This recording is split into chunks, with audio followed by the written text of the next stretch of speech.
안녕하세요. 과학으로 보는 세상시. 이번 시간 우리 삶을 더 풍성하게 해주는 과학 이야기 가득 싣고 돌아왔습니다. 잠시만요. 풍성하다고요? 혹시 그 맛있는 과학 이야기가 아닐까요?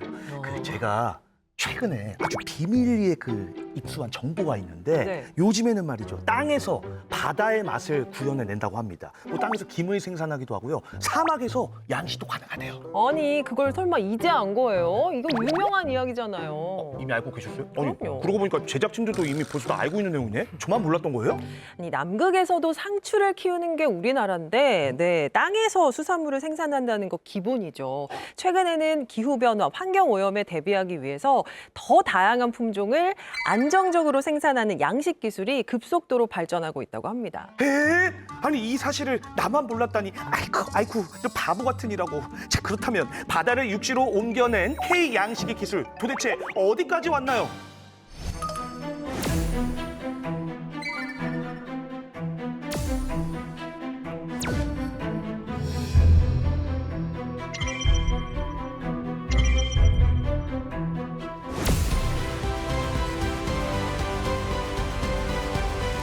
스마트 양식과 함께 노동 중심의 산업 구조가 기술과 데이터 중심의 산업으로 변화하고 있습니다.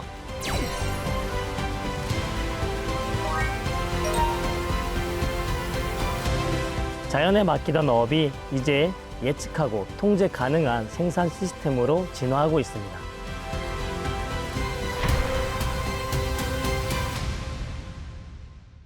오늘 과학으로 보는 세상시에서는 건강하고 풍성한 밥상을 책임져줄 신기술, 스마트 양식에 대해서 알아보고자 하는데요. 함께해 주실 두 분과 인사부터 나눠보겠습니다. 안녕하세요. 국립부경대학교에서 양식응용 생명과학 전공을 가르치고 있는 김형수 교수라고 합니다.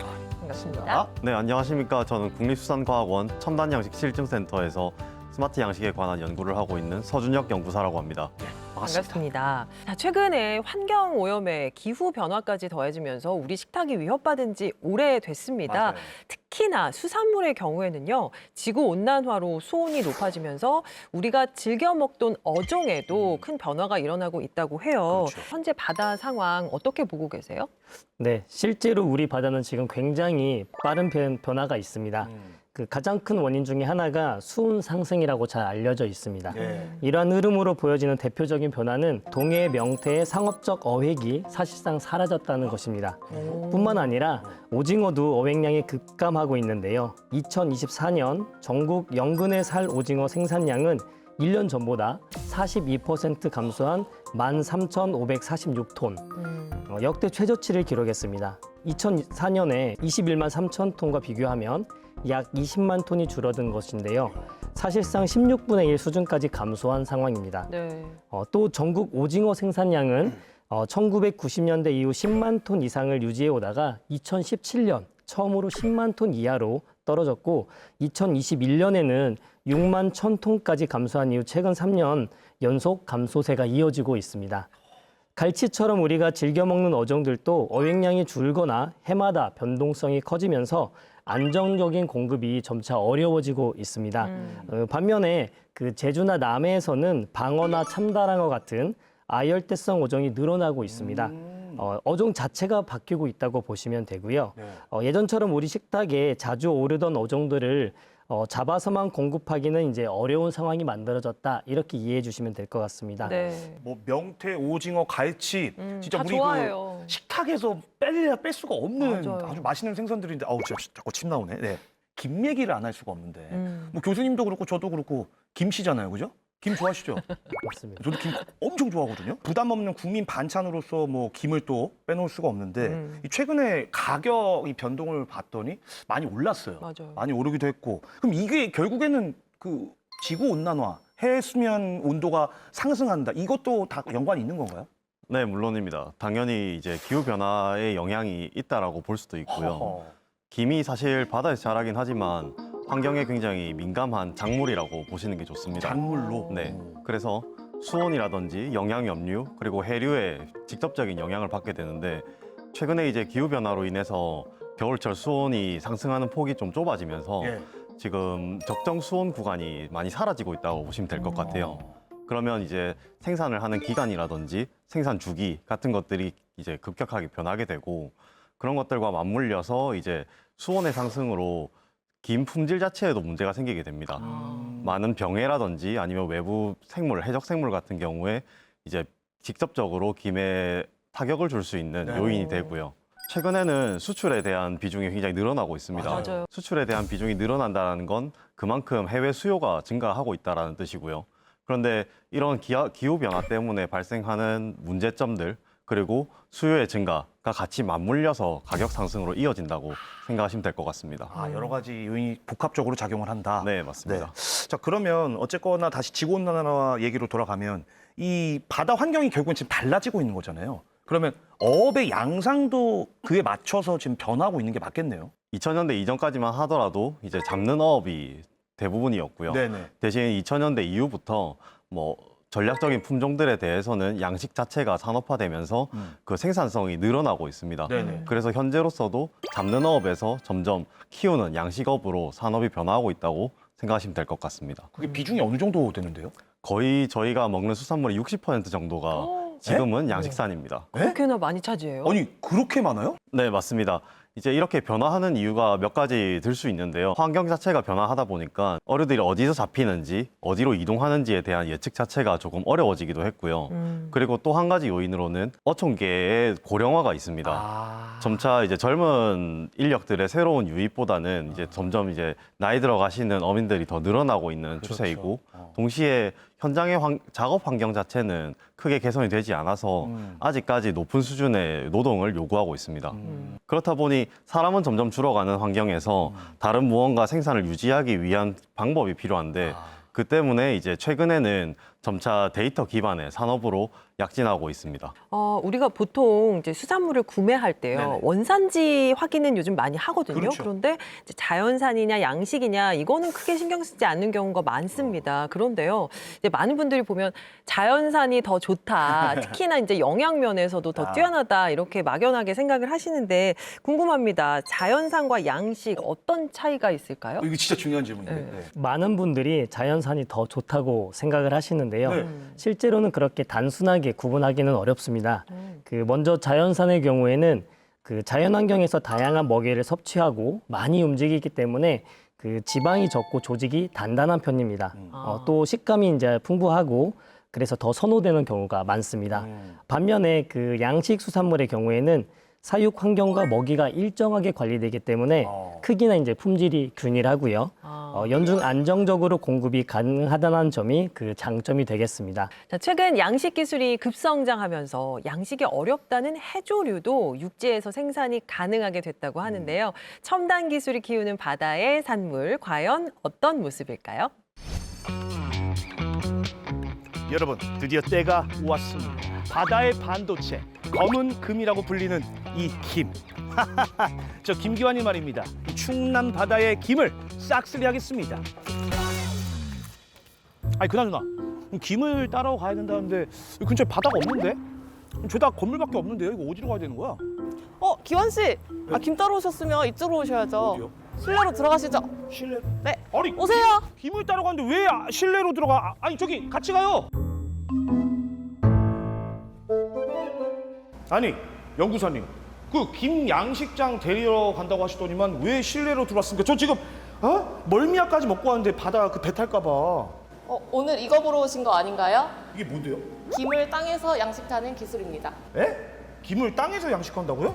김의 유엽이라고 하는데요. 예. 자라고 있는 어린 김이라고 보시면 됩니다. 아, 유엽, 그러니까 새끼 김이다. 네, 맞습니다. 오. 저희 먹는 김 보면 이렇게 조금씩 찢어내면 딱 그 모양인 것 같은데 굳이 이거를 이렇게 실내로 들여와서 양식을 하는 이유가 있습니까? 최근 이제 기후 변화로 바다의 양식 환경이 크게 변하고 있습니다. 김 양식 가는 시기가 짧아지고 또 질병이 발생이 늘고 있어요. 이제 그러면서 이제 자연스럽게 육상에서 어떻게 양식할 수 있을지 저희가 조금 고민을 하고 있습니다. 저 그 뉴스에서 봤어요. 그 김이 막 그 노랗게 뜨던데요? 김이 누렇게 변하는 황백화 현상이 나타났습니다. 수확량이 급감할 것으로 보여 어민들이 속을 태우고 있습니다. 게다가 해양오염 문제까지 겹치다 보니 외부 환경 영향을 받지 않는 청정구역이 필요해진 거죠. 그래서 인위적으로 생육 조건을 조절하는 육상양식 기술에 주목하게 됐습니다. 어떻게 보면은 이 수조들이 김을 위한 5성급 호텔이다라고 봐도 될 것 같은데, 야, 이 김팔자가 상팔자인데요. 뉴스 보니까 뭐 김 수출액이 뭐 역대 최고다 이런 얘기도 들었는데, 이 김 육상 방식이 더 상용화되면은 이거 완전 효자 상품으로 등극되겠는데요. 네, 맞습니다. 그래서 우리나라가 김 경쟁력을 높이기 위해 저희가 열심히 연구하고 있습니다. 아, 좋습니다. 오, 이제 유엽을 가까이서 볼 수 있습니다.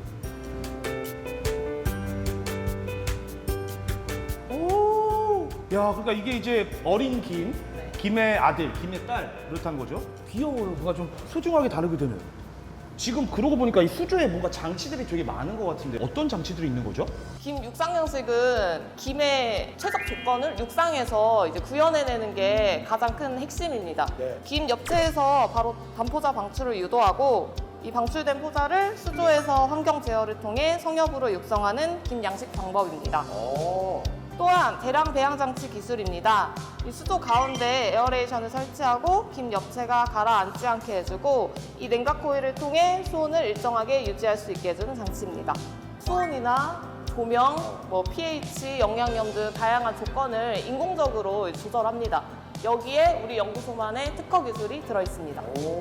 말 그대로 스마트하게 관리가 되고 있네요. 역시 야, 이 김 하나에도 진심이 느껴집니다. 그럼 연구사님 혹시 육상에서 양식한 그 김, 그 결과물을 좀 보여주실 수 있나요? 제가 먹어볼 수도 있나요? 네, 그럼요. 우와! 이게 진짜 여기서 양식한 김이에요? 네, 저희가 만든 마른 김입니다. 이게 그 김이구나. 색깔은 살짝 연한 느낌은 있는데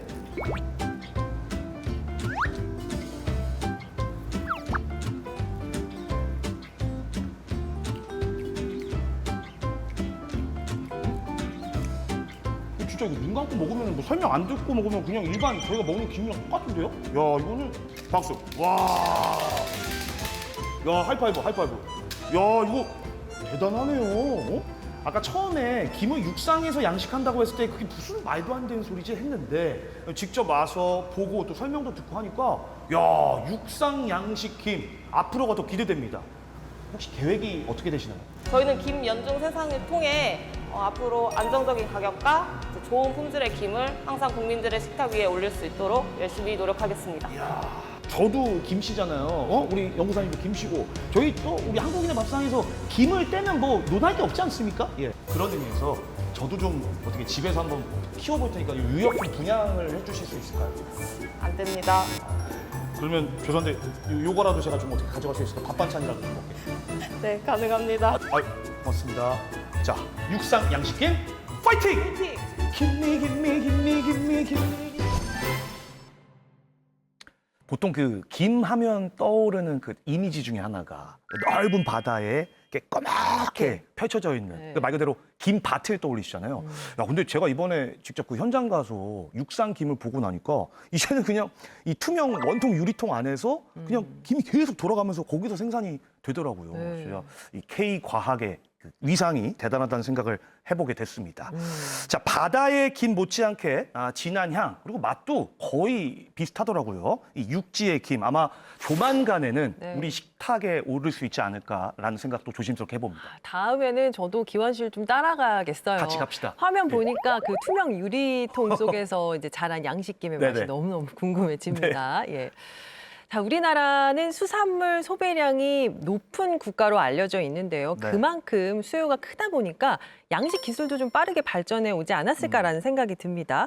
연구사님, 실제 어떤가요? 첫 번째로는 가두리 양식이 있습니다. 가두리 양식. 네, 가두리 양식 여러분들이 아시듯이 바다에 그물 모양의 가두리를 띄워둔 상태에서 어류를 사육하는 기술이고요. 예. 그렇죠. 외부 환경 요소에 영향을 많이 받긴 하지만 국내에서는 방어라든지 참돔, 그리고 조피볼락에 대해서는 대부분 가두리를 이용해서 양식이 이루어지고 있습니다.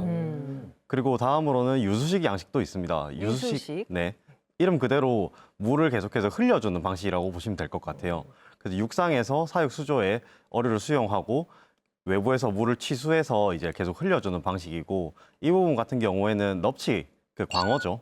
대부분의 광어가 이 방식을 이용하고 있습니다.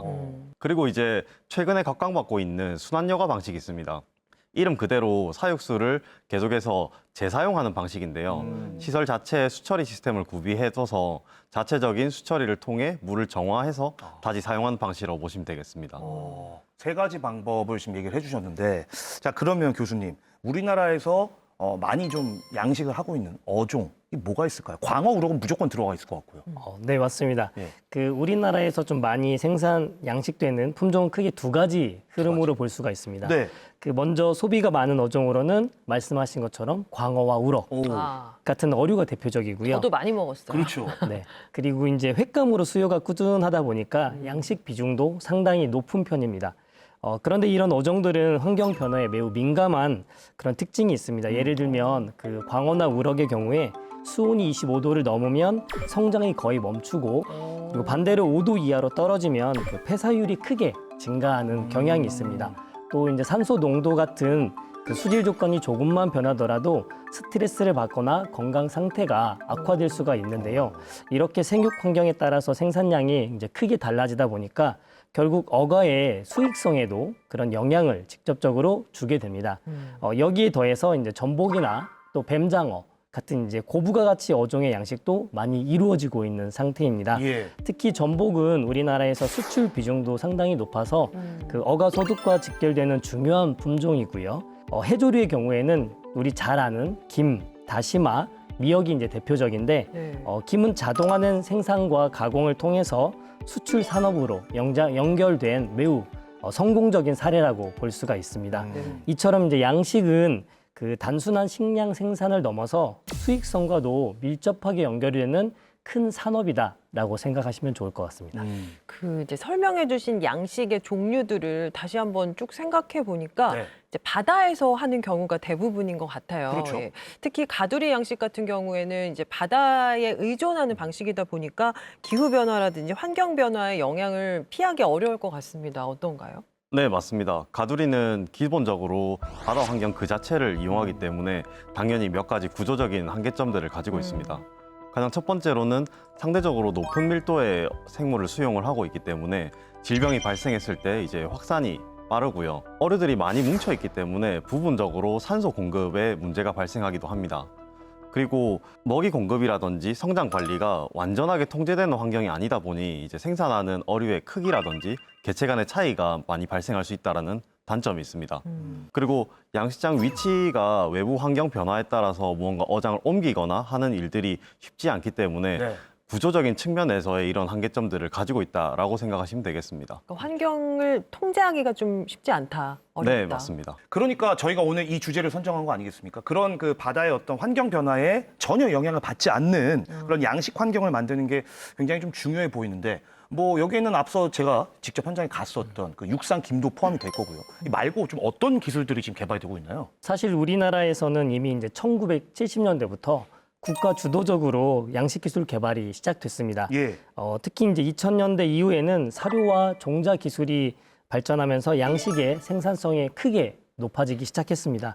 2010년도에 들어서는 예. 이제 기후 변화로 바다 환경의 변동성이 커지고 또 이제 어획량이 불안정해지면서 외부 환경에 의존하지 않는 그러한 이제 육상 양식이 필요한 방향으로 변화하게 되었습니다. 네네. 이 과정에서 이제 육상 수조에서는 그 수온과 산소 등의 이제 수환경을 제어하는 순환여과 양식 시스템이 이제 본격적으로 도입이 되기 시작했고요. 여기에 이제 센서와 자동화 기술 그리고 데이터 분석까지 결합되면서 지금의 스마트 양식 형태로 이제 발전하게 된 것입니다. 이제는 이제 단순히 물고기를 키우는 것에서만 그치는 게 아니라 환경을 설계하고 또 데이터를 기반으로 그 생산을 관리하는 단계로 넘어왔다고 생각해 주시면 좋을 것 같고, 예. 결국에는 이제 자연에 맡기던 산업에서 벗어나서 사람이 통제하고 또 예측할 수 있는 생산 시스템으로 이런 수산업이 변화되고 있다. 이렇게 생각해 주시면 될 것 같습니다. 네. 그 말씀을 듣다 보니까 이런 생각이 또 문득 드는데 모든 어종이나 모든 해조류를 다 양식할 수 있는 건 아니잖아요. 뭐 이를테면 장어를 양식한다거나 고래를 양식한다고 이거는 제가 볼 때는 말도 안 되는 것 같거든요. 네. 물론 양식 기술이 지금까지 계속 발전을 해왔고 지금 이 순간에도 하고 있는 중이지만 그중에서 이 어종, 이 해조류는 앞으로도 아마 안 될 것이다. 이런 게 있을까요? 궁금하다. 우리가 양식을 통해서 만나고 있는 어류, 갑각류, 폐류 이런 종류들은 거의 60종 정도가 됩니다. 그러니까 특히나 이제 김, 넙치, 뱀장어는 대표적인 양식 품종들이죠. 대부분은 이제 종자 단계에서부터 저희가 판매라고 얘기하는 출하 단계까지 전주기 양식이 가능합니다. 하지만 뱀장어처럼 아직까지 자연에서 실뱀장어를 잡아서 양식을 해야 하는 종이거나 또는 이제 고등어나 오징어처럼 우리 식탁에 자주 올라오긴 하지만 아직까지 대량으로 양식을 하지 못하는 이러한 종들도 있습니다. 그러나 이제 그 정부와 연구기관들이 현재 중심이 되어서 양식기술 개발을 위해서 노력을 기울이고 있으니 앞으로 더 많은 어종들이 양식으로 가능할 거라고 생각됩니다. 지금까지 바다의 산물은 자연이 키우고 또 자연이 인간에게 내어주는 것이라는 인식이 강했는데요. 이제는 그 흐름이 달라지고 있습니다. 기술이 환경을 관리하고 데이터를 바탕으로 생산까지 조절하는 시대가 된 건데요. 네. 우리의 밥상을 보다 안정적으로 지켜주는 스마트 양식, 과연 어떤 시스템인지 살펴보겠습니다.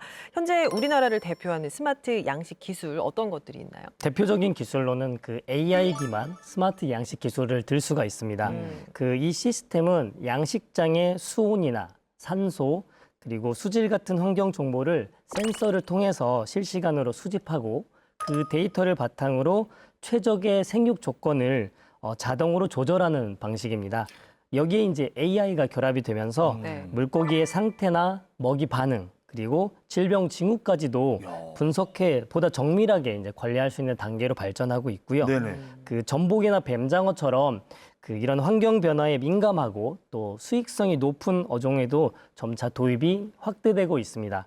그 우리나라에서는 2000년대 이제 이후 관련 기술 개발이 시작이 되었고요. 그 최근에는 이제 정부와 연구기관을 중심으로 해서 스마트 양식 클러스터 사업 등과 같이 이제 추진되면서 현장에 적용하기 위한 노력들을 계속 기울이고 있습니다. 결국 경험에 의존하던 그 양식에서 벗어나서 네. 이제는 데이터를 기반으로 환경을 설계하고 또 운영하는 방식으로 전환되고 있다고 보시면 되겠습니다. 역시 AI가 또 역할을 하네요. 저도 그 얘기 좀 하려고 했는데 네네네. 자 그러면은 연구사님 스마트 양식이 가능해지기 위해서는 여러 기술들이 필요할 거잖아요. 그 중에서 핵심 기술 뭐가 있을까요? 이제 핵심적인 기술로 3가지 정도를 꼽아볼 수 있을 것 같습니다. 네. 첫 번째로는 순환여과 양식 시스템 기술입니다. 말 그대로 스마트 양식의 핵심은 환경을 어떻게 조절할지, 어떻게 성장을 시킬지를 예측하는 기술들이 대부분이고 예. 거기에 대해서 기반이 되는 건 당연하게 사육 시설 그 자체입니다. 수질을 유연하게 조절을 할 수 있는 순환여과 시스템 기술이 첫 번째 핵심 요소가 될 것이고요. 두 번째는 모니터링과 자동화 기술입니다. 이제 어류가 어떻게 성장을 하고 있는지, 이제 안전한지 이런 부분들에 대한 수질과 어류의 영상 데이터들을 모니터링하는 기술과 함께 이제 그것들을 기반으로 사료 공급이라든지 산소 공급 같은 것들을 자동으로 할 수 있는 기술이 두 번째 핵심 요소가 되겠습니다. 그리고 세 번째는 데이터 분석 기술입니다.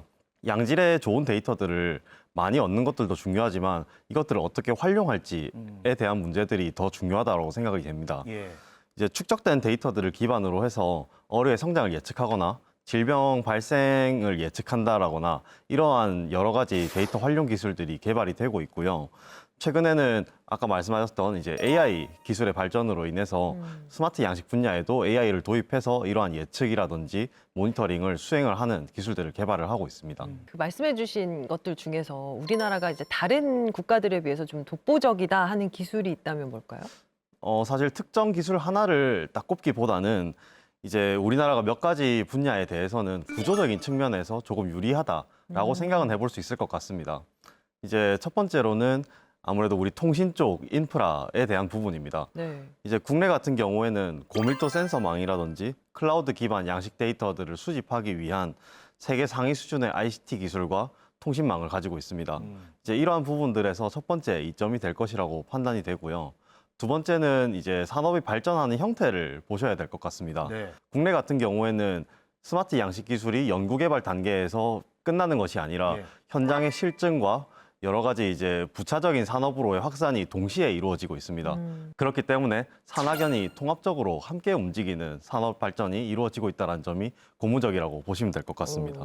이 스마트 양식장에도 좀 AI가 활용이 되고 있다는 얘기를 아까 해주셨는데 결국에는 그 핵심은 데이터를 갖다가 그것도 일반 데이터 아니고 아주 좋은 양질의 데이터로 쌓는 게 좀 중요해 보이거든요. 맞습니까, 교수님? 네, 그 스마트 양식에서는 데이터가 네. 핵심적인 자산이기 때문에 무엇보다도 중요한 건 그 데이터를 어떻게 수집하고 네. 축적하느냐입니다. 그 우선 양식장에서는 다양한 센서들이 설치가 되어 있습니다. 수온, 용존산소, 염분, pH 같은 이제 수질 정보는 실시간으로 자동으로 축적이 되고요. 예. 이 데이터는 계속 누적되면서 저장됩니다. 또 여기에 더해서 카메라나 영상 장치를 통해서 물고기의 움직임이나 또 먹이 반응, 또 크기 성장과 같은 생육 데이터도 함께 저장이 되겠습니다. 이렇게 모인 데이터는 단순히 이제 현장에서만 쓰이는 게 아니라 이제 클라우드나 통합 관리 시스템을 통해서 전송이 되어서 장기간 축적이 되고 그리고 분석에 활용이 되게 됩니다. 특히 이제 여러 양식장에서 축적된 데이터들을 함께 모으고 어종별로 성장 데이터나 또 이들의 이제 성장 패턴 그리고 질병 발생할 수 있는 그런 조건들도 계속해서 확인이 되면은 네. 나중에 AI가 이러한 정보들을 취합했을 때 판단할 수 있는 정도의 정확성이 더 높아진다고 할 수가 있습니다. 결국에 이제 데이터가 많이 쌓일수록 환경 변화에 더 빠르게 대응할 수 있고요. 그리고 생산을 예측하는 능력도 더 정교해질 수 있기 때문에 스마트 양식에서는 이 데이터가 어떻게 쌓이고 또 어떻게 활용이 될 수 있느냐가 가장 중요하다고 볼 수 있습니다. 그리고요, 스마트 양식장이 구축돼 가면서 네. 어민들의 어떤 어업 환경 또 일하는 방식도 좀 달라지지 않을까 싶은데요. 과거에는 양식 생물의 상태를 감으로 측정하고 그 감에 따라서 경험에 따라서 사료를 공급을 얼마를 해야 되는지 그쵸, 이러한 그쵸. 의사결정을 했다라고 하면 최근에 스마트 양식 기술이 적용되면서 어류의 성장이라든지 수질 데이터들 이런 여러 가지 양식 데이터들을 기반으로 먹이 공급이 좀 더 정교화되고 산소 공급의 정밀도가 높아지고 있습니다. 그러면서 이러한 자동화 기술들은 자연스럽게 노동력 감소로 이어지게 되는데요. 이제 이러한 부분들 때문에 양식 산업이 이전에 단순히 키우는 노동 중심의 산업이 아니라 기술과 데이터를 기반으로 한 산업으로 바뀌고 있다는 점이 가장 큰 차이입니다. 과학을 통해서 안정적이고 신뢰도 높은 수산물을 생산하는 스마트 양식, 이런 기술을 연구하는 거 우리나라뿐만이 아닌데요. 세계 각국에서도 저마다의 문화와 환경에 맞춘 양식 기술을 개발해 나가고 있다고 하네요.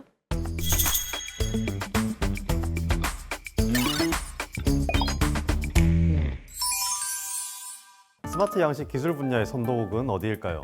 수산물 소비가 높은 일본, 기술력의 강자 미국? 다 아닙니다. 노르웨이, 덴마크와 같은 북유럽 국가들이 양식 분야를 선도하고 있는데요. 그래서일까요? 노르웨이에서는 2년에 한 번씩 아쿠아노르라고 하는 국제 최대 규모의 양식 분야 기술 박람회가 개최되고 있습니다. 산학연 다양한 분야의 전문가들이 한자리에 모이고 양식 분야의 신기술 발표와 기업들의 기자재 또는 솔루션의 설명회, 그리고 양식 산업 전체의 발전 방향에 대한 토론이 함께 이루어지고 있는 복합적인 형태의 기술 산업 박람회입니다.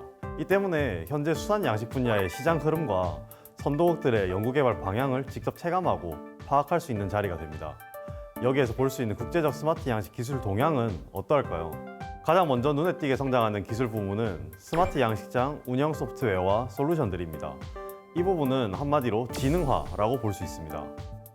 ICT와 AI 기술이 접목되면서 양식 산업에서도 데이터를 체계적으로 수집하고 이를 기반으로 운영을 최적화하는 흐름이 확산되고 있습니다. 노르웨이의 스케일 AQ, 아크바그룹, 모엔마린과 같은 기업들과 다양한 스타트업들이 스마트 양식 운영 소프트웨어를 개발하고 있는데요. 이 솔루션들은 수질과 생물 상태를 원격으로 실시간 모니터링하고 시설을 자동으로 제어하는 기능을 기본적으로 갖추고 있습니다. 또 수집된 데이터를 분석해 생산 공정을 최적화하고 사료 공급이나 출하 시점까지 계획할 수 있습니다. 예를 들어 수중 카메라를 통해 물고기의 먹이 반응을 분석하거나 잔여 사료 여부를 판단하는 기술이 적용되고 있고요. 또 가두리 양식장의 경우에는 해류와 해왕을 실시간으로 분석해 양식장 위치를 최적화하는 기술도 등장했습니다. 결국 양식이 경험이 아니라 데이터 기반의 의사결정으로 전환되고 있는 겁니다. 그리고 두 번째는 육상과 해상 양식 시설 자체의 변화입니다. 여기서 핵심 키워드는 자동화와 규모화입니다. 특히 육상 양식장에서는 수질을 정화하고 순환시키는 기술이 발전하고 있고 최근에는 모듈형 양식 시스템이 확산되고 있습니다. 이 방식은 공장에서 규격화된 시설을 제작해서 현장에 설치하는 구조인데요. 이렇게 표준화된 시스템은 데이터 수집의 정확도를 높이고 스마트 기술의 적용에도 굉장히 유리하게 작용합니다. 또 규모가 커질수록 비용과 운영 효율이 함께 개선된다는 점에서 산업적 장점도 크게 나타납니다.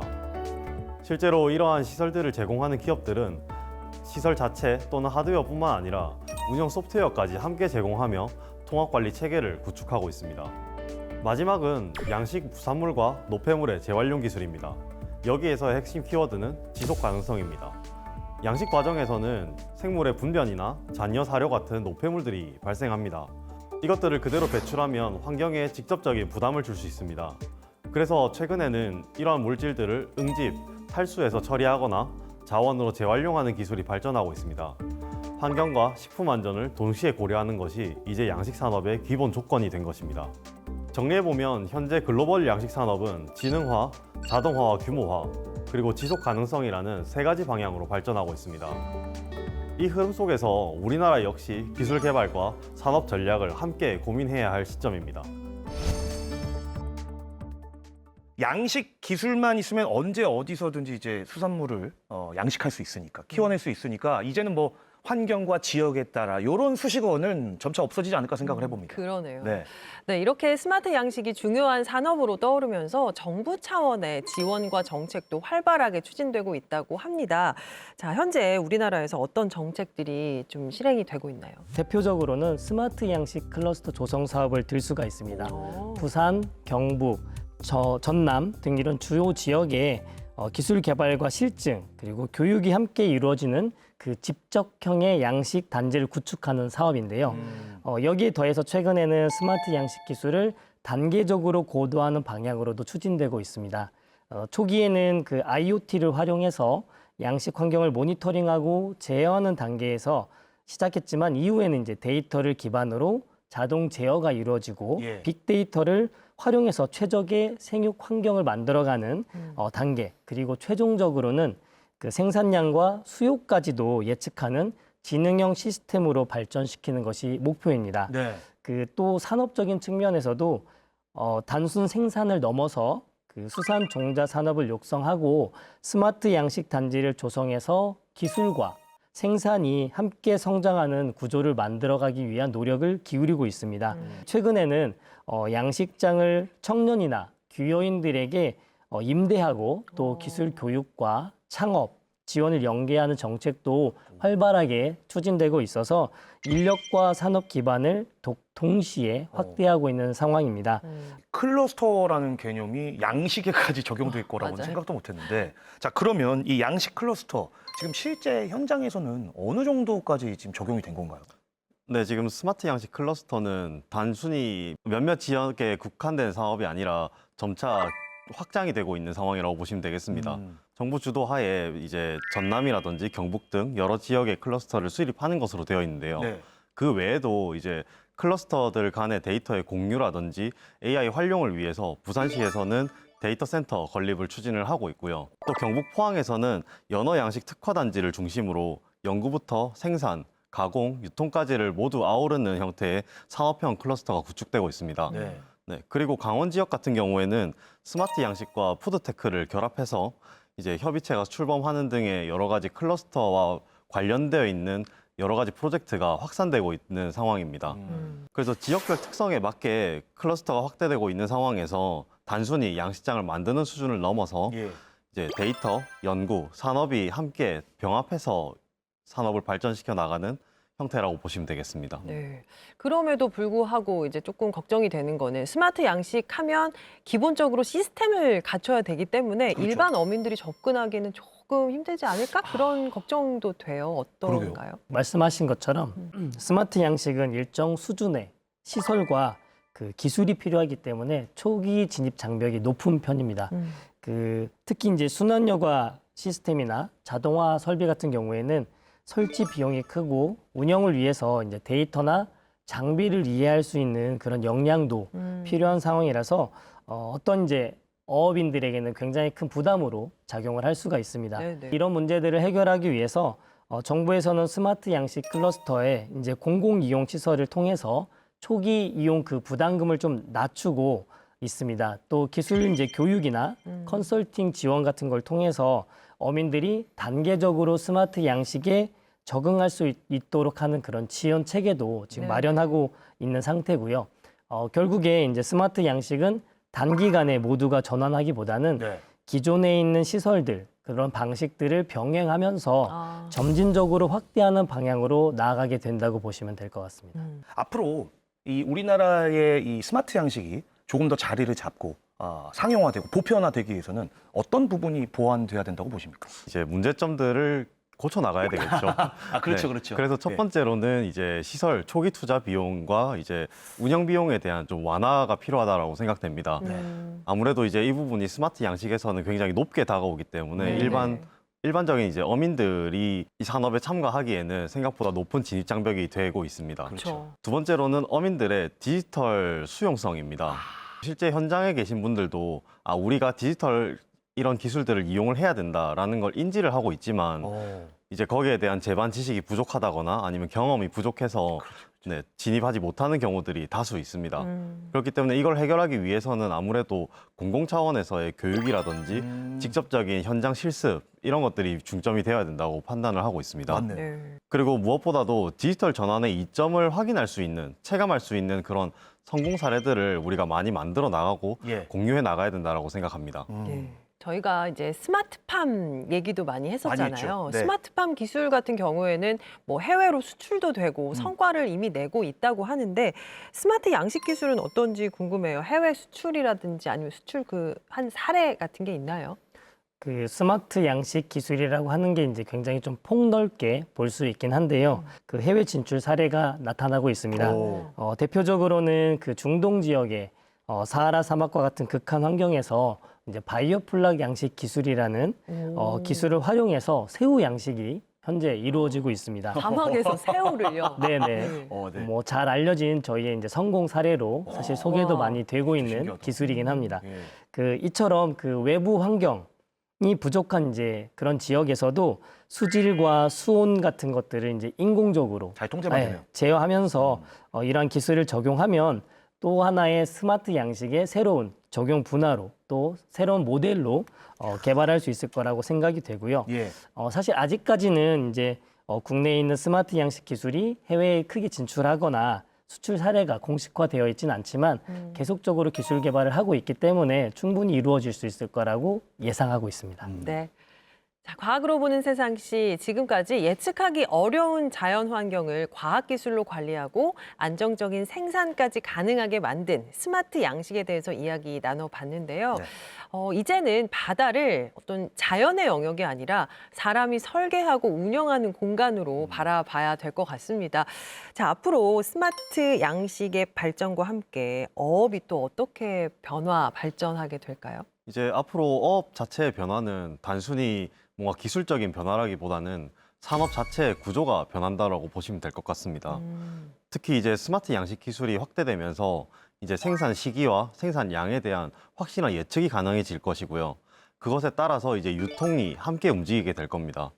과거에는 어획량에 따라서 가격이 크게 바뀐다는 경우들이 발생했다면 그렇죠. 앞으로 이제 스마트 양식 기술을 이용하면 안정적으로 공급이 이루어질 것이고요. 거기에 따른 가격 변화가 크게 발생하지는 않을 거라고 생각이 됩니다. 이건 예. 소비자 입장에서 반가운 맞아요. 얘기네요. 그러니까 이제 우리가 요즘 많이 하는 얘기가 기후 위기와 더불어서 식량 자체가 식량 안보라는 말이 지금 맞아요. 나올 정도로 굉장히 좀 위기다 이런 얘기들을 많이 하는데 그 스마트 양식 앞서 이제 뭐 중동에 수출한 사례도 언급을 해주셨습니다만 이런 게 더 이제 많아지겠죠? 그러면은 시장 규모도 이제 점점 더 커질 것 같은데 전망이 좀 어떻습니까? 스마트 양식은 기후 위기와 그 식량 문제 속에서 가장 빠르게 성장하고 있는 그 분야라고 생각하시면 됩니다. 네. 실제로 글로벌 시장을 보면 2023년에 약 40조 원 정도의 규모에서 2030년 에는 약 130조 원 이상으로 성장할 것으로 전망되고 있습니다.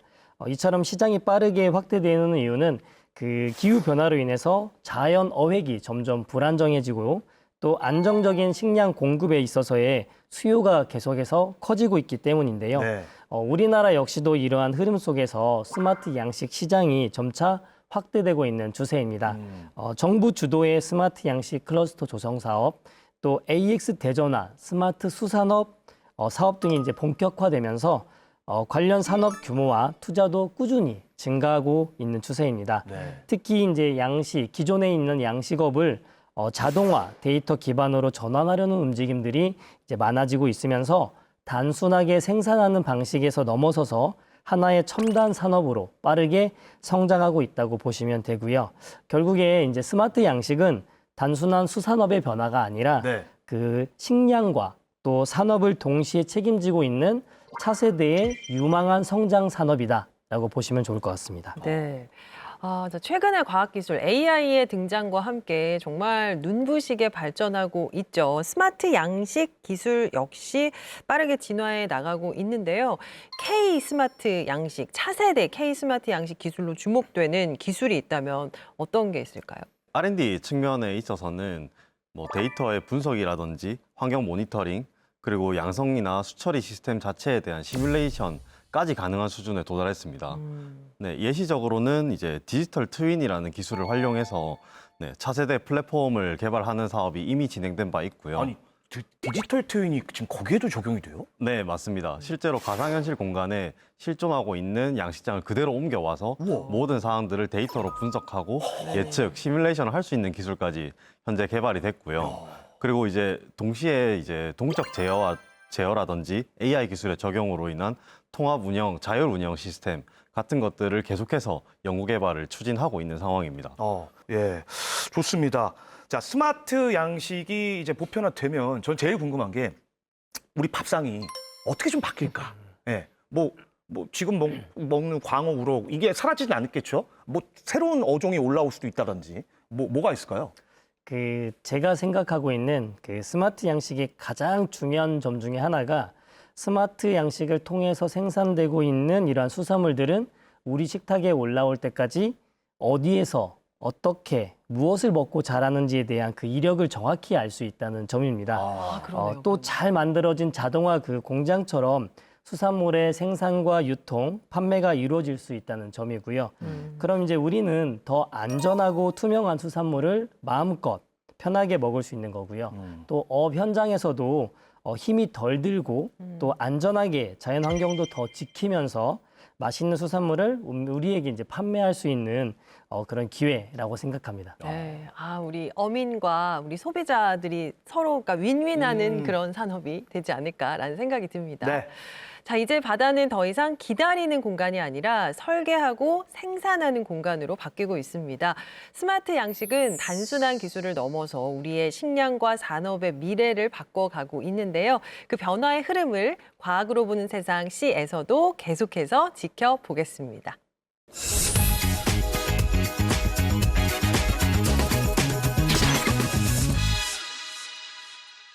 세상의 모든 과학을 파헤치는 과학을 가장 사랑하는 나 김기환, 나만 믿고 보시라. 그렇다면 이 세상의 모든 과학을 이해할 수 있으리니 김기환의 과학 일수다. 한 치 앞도 예측할 수 없는 바다. 이 바다에 기대어 사는 사람들은 그 옛날 옛적부터 저마다의 방식으로 양식을 해왔답니다. 약 2500년 전 춘추 시대의 정치가 법년은 세계에서 가장 오래된 양식 기술서로 알려진 양어경을 남겼습니다. 여기에는 단순한 경험이 아닌 환경을 조절하려는 과학적 시도가 담겨 있는데요. 연못 안에 구조물을 만들어 이 물의 흐름을 유도하고 물고기의 활동을 늘리는 방식입니다. 이는 산소 공급을 원활하게 해서 이 물고기의 성장률을 높이는 데에 큰 효과를 보였다고 하죠. 이집트 나일강 유역에서도 양식의 흔적을 찾을 수 있는데요. 기원전 약 1500년경 나일강 유역 벽화에 물고기를 따로 가두어 기르는 장면이 등장합니다. 바로 틸라피아인데요. 주기적으로 범람하는 나일강은 풍요를 주기도 하지만 안정적인 먹거리를 보장하진 않았죠. 이때 고대인들은 자연에서 잡는 대신 일정 공간에 물고기를 가두고 관리하는 시스템을 선택합니다. 이 불확실한 생태계를 통제 가능한 시스템으로 바꾼 순간이죠. 그렇다면 우리나라는 어떨까요? 1640년대 전남 광양의 김여익은 바다에 나뭇가지를 꽂아 김을 키우는 섭 양식을 처음 고안합니다. 이 밀물과 썰물에 따라 김이 햇빛을 받고 광합성을 하면서 성장할 수 있는 최적의 조건을 만들어낸 거죠. 물의 흐름을 바꾸고 공간을 나누며 생명을 길러온 인류. 단순히 잡아먹는 것을 넘어서 환경을 조절해온 수천 년의 과학 역사가 오늘 우리 식탁 위에 고스란히 담겨 있었네요. 지금까지 과학을 가장 사랑하는 남자 김기환의 과학 이수다였습니다. 네, 과학으로 보는 세상시 오늘은 대한민국 어업의 새로운 패러다임을 선사한 스마트 양식에 대해서 다양한 이야기 나눠봤습니다. 꼬르륵 알았다고.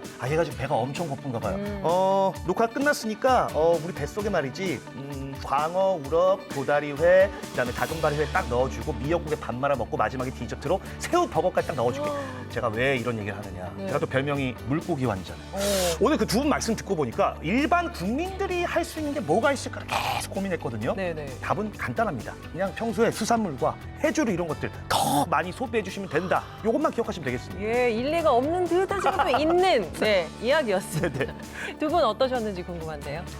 오늘 좀 이야기를 나누다 보니까 수산업 발전을 위해서 정말 많은 분들이 노력을 하고 있구나라는 생각을 하게 되었고요. 맞습니다. 이 스마트 양식이 조금 더 발전하고 또 보편화되면 양식 현장에서도 또 식탁에서도 모두가 다 윈윈할 수 있는 그러한 좀 전망 있는 산업이 될 수 있을 것 같다는 생각을 했습니다. 네, 연구사님 어떠셨어요? 네, 무엇보다도 오늘 스마트 양식 기술 자체에 대한 중요성을 강조할 수 있는 기회를 주셔서 감사합니다. 네, 앞으로가 더 기대되는 시간이었습니다. 두 분 함께해 주셔서 고맙습니다. 네, 저희는 다음 시간에도 흥미로운 과학 이야기 가지고 찾아오겠습니다. 과학이 보인다. 과학이 즐거워진다. 스치기만 해도 당신은 과학 전문가. 과학으로 보는 세상. See